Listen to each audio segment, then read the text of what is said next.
Hello and welcome back to J.P.'s World of Wrestling. I am your man J.P. And so today, what am I doing today? Well, today I'm going to talk to you a bit because the other night I just finished watching 1995 WWF. I know I've already done a video about 1995 WWF, but now that I've concluded 1995, I wanted to kind of give my initial reaction. 1995 was kind of a strange year for the WWF because it was kind of a transitional year. The previous year they had stopped making Hasbro figures, and so in 1995 there were no WWF action figures, none. And it wasn't until the next year, 1996, where Jakks Pacific started making WWF action figures. So first of all, there were no figures in 1995, and so after finishing watching the year, there was a couple more characters that they introduced. One of them, actually both of them, are like, yeah. So the first one was a character called Avatar. Now Avatar was basically just Al Snow, and you could tell it was Al Snow because even though he wore a mask, he only wore it in the ring. On his debut match on Monday Night Raw, this guy came out with like his ninja pants on, but he was holding his mask in his hand. Left me going, what in the world? So then he gets to the ring, he puts his mask on, he wrestles the match, he does all these karate kicks and stuff, he wins the match, then he takes the mask back off. I don't understand the gimmick, I don't understand anything about that. I don't. So in 1995, they also introduced another character, a character in which I was never ever a fan of by any means whatsoever. And that character was, of course, Goldust. That's right, in 1995, the WWF decided to bring in a character that was, well, they called him bizarre. I just, there were certain things about, I'm not going to go in and say it because I don't want to be flagged as hate speech or anything like that. That's not what this channel's about. I'm just saying I didn't particularly care for the Goldust character, and I didn't really care for his mannerisms or anything like that. I don't know, I just didn't like it. But they also introduced a new character by the name of Ahmed Johnson. Now, when Ahmed Johnson first came in, I really liked him. I thought he was cool. Just a big, strong guy. I mean, he body slammed Yokozuna, and I thought he was cool. But then, just like Goldberg, they probably should not have let him talk at all because he just wasn't a very good promo. Some of the stuff he would say it so forcefully and so quickly that you're like, wait, what? What are you saying? What'd you say? But anyway, but I liked Ahmed Johnson. I thought he was cool. Especially in 1995 when he first came in. Now, on the last 1995 video, I talked about WWF like there was absolutely nothing happening. Now, although it was, in my opinion, overly gimmicked, there were some guys there that I thought were really cool. Like, they had Razor Ramon. I always liked Razor. He made a good Intercontinental Champion. The 1-2-3 Kid, they turned 1-2-3 Kid heel, making him join the $1 Million Corporation. And, excuse me, they had Owen Hart. Owen Hart, I don't know why I didn't mention him in the first video, but Owen Hart, man, I loved Owen Hart. I was very, very sad when Owen passed away because I thought at that point in 1999, he was probably the best thing WWF had going. I take that back. He was definitely the best thing that WWF had going in 1999. And no, I always liked his matches with his brother Brett and with everybody else. And, he was just a great wrestler. So, up until the end of 1995, Owen Hart was still kind of partners with Yokozuna. But the WWF had kind of taken Yokozuna out of the main spotlight because he was kind of getting kind of too big. He was kind of getting like really unhealthy levels of big. And so they tried to put him in a program where he could lose some weight, but I guess he was sneaking out at night to go get McDonald's and stuff like that. So even slowly they kind of phased him out. So, but then Survivor Series happened, and Bret Hart won back the WWF title from Diesel, and immediately after that match, Diesel turned heel and powerbombed Bret a couple times, and then went out the next night on Raw and said, "Oh, you guys are probably wanting me to apologize to Bret, apologize to all my dear fans. I don't think so." And then he goes on the rant about how when he was champion, he was expected to do all these things, but he likes, being himself and being the bad guy. And that's when he said, "Look, I'm not saying I won't tag hands, but if I smack your hand, it better have a black glove on it, because then I know you're with me." Something along those lines. So, yeah, so Diesel turned heel, and that was kind of when he was kind of on his last kind of run in WWF. That was kind of on towards the end of his WWF run initially, and that's kind of when he was kind of just thinking, I need to go somewhere else. Because the WWF just wasn't making a lot of money at the time.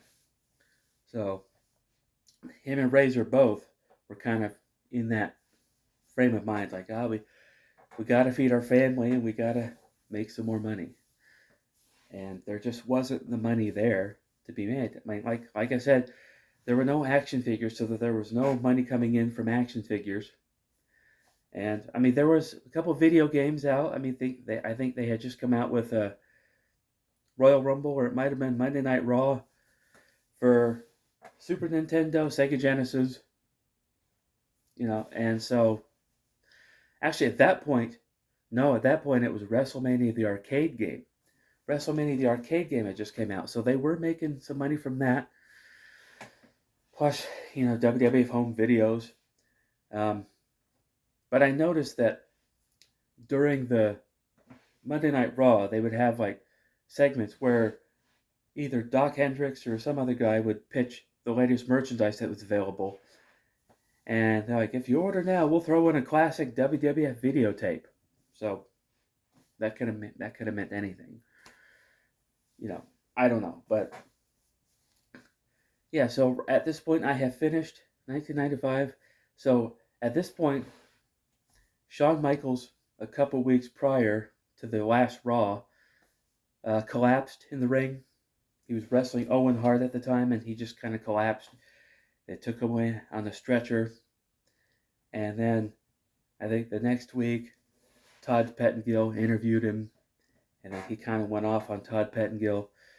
And then the next week, the very last week of Raw of 1995, they did this kind of video tribute to Shawn Michaels. So something else that happened in 95, Dean Douglas. When Shawn Michaels got his... Because the reason for his concussion, Shawn Michaels, was that one night he was coming out of a bar or a nightclub in Syracuse, New York, and some guys jumped him and beat him up. And so that kind of caused some head stuff. And that kind of caused him initially to collapse in the ring, or that's what they were saying. Later on, you find out that it was all a work. But so Shawn Michaels had to give up the title, and he was gone. So then President Gorilla Monsoon just gave the Intercontinental title to Dean Douglas, the evil school teacher. But then Razor Ramon immediately came out and beat him. and became the new champion. So then Razor kind of started feuding with Dean Douglas, kind of. But at the end of 1995 is kind of when they initially started the whole Razor Ramon Goldust feud. So, I don't know. I mean, also Hunter Hearst Helmsley was there in 95. That's when he kind of made his debut in 95. And I liked the initial Hunter Hearst Helmsley character, the heel character that was kind of an American blue blood that kind of did the curtsy in the ring, thought he was better than everyone else.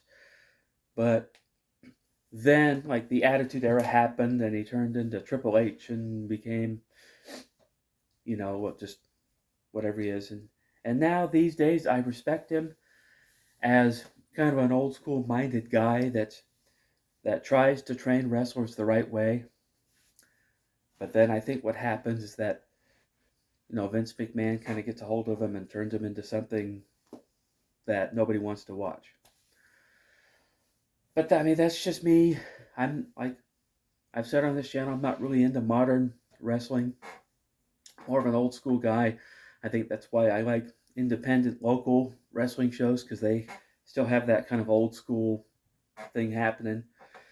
But yeah, I mean, 1996, I think, was ultimately a better year for the WWF, just because that's when they got an action figure deal, so they started making action figures again. And slowly but surely, they started phasing out the cheesy gimmicks. Although they, instead of one hog farmer, then they had two hog farmers. But they stopped doing a lot of the occupational gimmicks in 96. But, 95 also, I just remembered. So one half of the Head Shrinkers, Fatu, that's when they kind of turned him into a singles wrestler. They turned him into a babyface, and they gave him Fatu's coat of many colors. He came out with this like multicolored leather jacket on, and he was trying to be like a positive, influence on the kids. And he would come out with a big smile, and he would come out to this like happy rap music and stuff. And they tried to make him a singles wrestler, and I don't know, that gimmick kind of didn't really work for him. But they later bring him back years later as Rikishi, and that gimmick worked. That worked in spades. So ultimately, my initial gut reaction for 1995 is, despite the few things that were kind of cool, there really wasn't a lot happening. And there were a lot of occupational cheesy gimmicks. That also Rad Radford, kind of grunge rocker guy, he didn't really do anything. They put him in he was basically an enhancement wrestler. But yeah, there just wasn't a lot happening in 95. But like I said, there was a few guys in there that were pretty good. Razor Ramon, Owen Hart, and Brett. Those three guys,